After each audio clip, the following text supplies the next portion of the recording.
Сәлем достар, бүгін біз екі түрлі маска жасаймыз.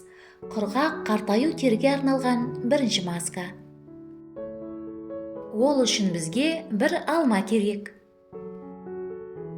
Алма бет терісін нәрлендіреді және ылғалдандырады. Алманың қабығынан аршып, майда бөліктерге бөлеміз.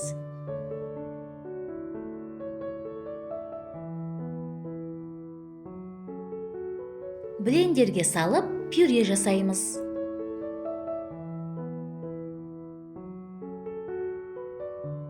Достар, каналға жазылыңыздар. Мұнда сізге керекті рецепттер табатыныңызға сенімдімін.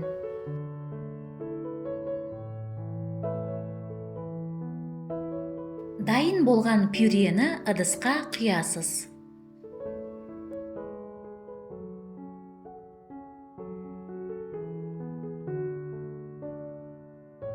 Бізге бір жұмыртқаның сары уызы керек.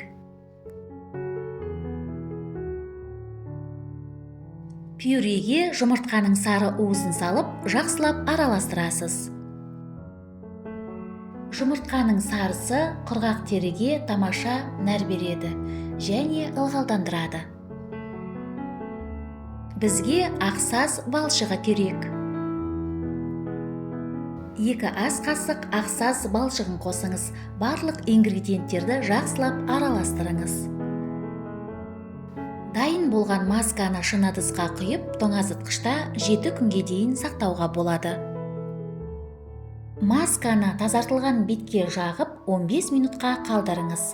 Содан кейін жылы сумен шайыңыз. Бірінші процедурадан кейін тері айтарлықтай жұмсақ, сау және жылтыр болады. Процедураны аптасына 2 рет қайталаңыз. Тұрақты қолданғанда керемет нәтиже көресіз. Енді мен сізге жасартатын әжімге қарсы масканың екінші рецептін ұсынамын. Ол үшін бір жұмыртқаның ағуызына 2 ас қасық қаймақ қосып, біркелкі болғанша жақсылап араластырасыз.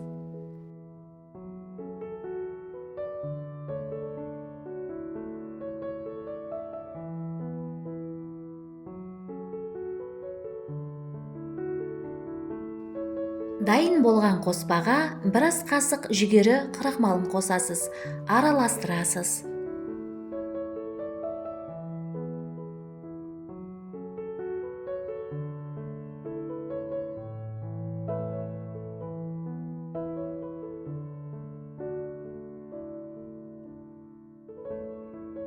Бізге ақсаз балшығы керек. 1 ас қасық ақсаз балшығын қосып, барлық ингредиенттерді жақсылап араластырасыз. Дайын болған масканы шыны ыдысқа құйып, тоңазытқышта 1 аптаға дейін сақтауға болады. Масканы тазартылған теріге, бетке, мойынға, декольтеге жағып, 20 минутқа қалдырыңыз. Содан кейін жылы сумен шайыңыз. Бұл масканың бетті көтеру әсері бар, әжімдерді тегістейді, коллагеннің түзілуіне ықпал етеді. Масканы аптасына 2 рет қолданасыз. Сізге денсаулық, сұлулық және жастық тілеймін. Келесі кездескенше.